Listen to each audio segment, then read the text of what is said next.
Victor দাসৰ হোটেলৰ গোপন ভিডিঅ' ভাইৰেল কৰি দিয়াৰ পিছত শৃংখল চলিহাক উদ্দেশ্যি উত্তৰ দিছে ভিক্টৰ দাসে। হয়, ভিক্টৰ দাসে উত্তৰ দিছে আৰু সেই উত্তৰ কি বুলি দিছে মই আপোনালোকক শুনাম। তাৰ আগতে আপোনালোকে পিকচাৰবোৰ চাওক, কেনেকৈ এগৰাকী যুৱতীক অশালীন ব্যৱহাৰ কৰিছে হোটেলৰ ৰুমত আৰু এই ছোৱালীজনীক মাৰপিট কৰিছে। আপোনালোকে ভিডিঅ'বোৰ অলৰেডি পাইছেই, কিন্তু এতিয়া মই আপোনালোকক লৈ আহিছোঁ সেই পষ্টটো, যিটো পষ্টত ভিক্টৰ দাসে বাৰে বাৰে ক'বলৈ বিচাৰিছে যে শৃংখল চলিহা তুমি আহা, আমি এযুঁজ লাগো। আৰু এই ভিডিঅ'টোৰ ওপৰত কি বুলি কৈছে চাওক। ভিডিঅ'টোৰ ওপৰত কৈছে, লাজ লগা নাইনে? পাৰ্চনেল কাজিয়া ফেচবুকত আপলোড কৰি বদনাম কৰিব আহিছা?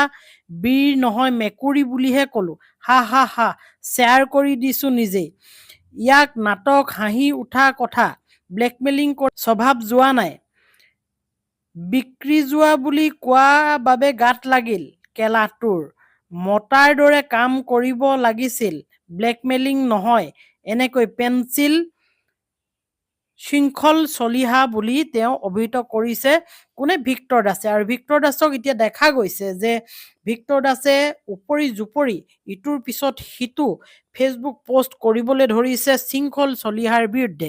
ইমান পৰ্যায়লৈকে গৈছে যে শৃংখল চলিহাক মুখামুখি হ'বলৈ তেওঁ মাতিছে আৰু মুখামুখিকে যুঁজিম বুলি কৈছে।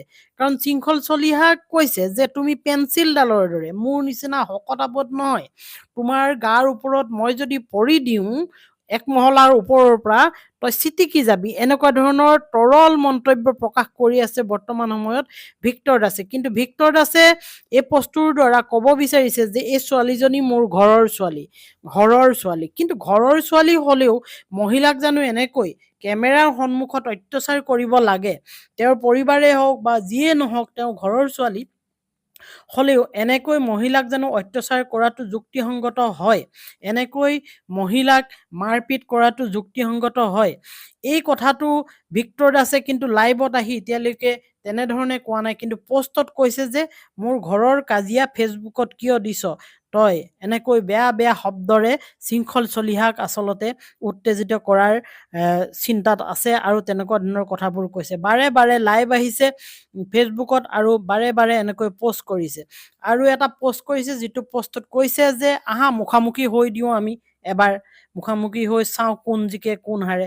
আচলতে ভিক্টৰ দাসৰ গাটো ডাঙৰ কাৰণেই তেওঁ এনেকুৱা ধৰণৰ তৰল মন্তব্যবোৰ কৰি আছে আৰু তেওঁ জিকি যাম বুলি ভাবিছে।